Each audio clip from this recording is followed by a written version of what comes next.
நான் MA BEd முடிச்சிருக்கேன்.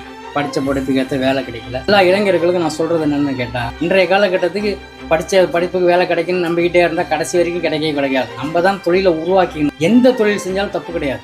நம்ம மனசுக்கு ஏற்று விருப்பமோடு செய்யணும். உணவுக்காக தான் இன்றைக்கி மனுஷன் சம்பாதிக்கிறான் காசு. சாப்பாடு போட்டோன்னே போதுன்னு சொல்கிறான். அதான் அந்த சாப்பாடு வயிறு கேட்க மாட்டேது. ஒரு நாள் உணவை ஒழி என்றால் ஒழியா, 2 நாளைக்கு 7 என்றால் 7 எண்ணோ அறியா இடும்பைக்கூர் என்பயிரே உன்னோடு வாழ்தல் அறிது. 2 ரூபாய்க்கு எங்கேயும் இடியாப்பம் போட்டு தரமாட்டாங்க.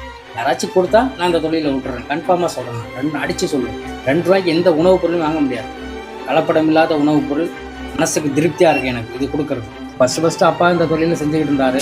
அவங்க படிக்கிற காலத்துலேருந்து பகுதி நேரம் இடியாப்பம் போட்டு விற்றுட்டு அதுக்கப்புறம் பள்ளிக்கூடம் போவேன். துன்பம் வர நேரத்தில் தள்ளி வச்சிடணும். அதனால் நம்பிக்கை வச்சு எந்த தொழிலும் செய்யணும். நம்பிக்கை வைத்தால் நதி மீது நடக்கலாம், விம்பி குதித்தால் விண்ணில் பறக்கலாம், விண்ணிலவுக்கு ஒரு மின்முத்தம் தந்து விடலாம். நம்பிக்கைக்குள் மாநிலனே நம்பிக்கைக்குள். நம்பிக்கை தான் மனுஷனுக்கு முக்கியம். முடியாது என்பது மூட நம்பிக்கை, முடியுமா என்பது அவன் நம்பிக்கை, முடியும் என்பதுதான் தன்னம்பிக்கை. முடங்கி கிடந்தால் சிலந்து கூட உன்னை வளைப்பின்னும். எழுந்து நட வீர நடை போடு, எரிமலையும் உனக்கு வழிகாட்டும்.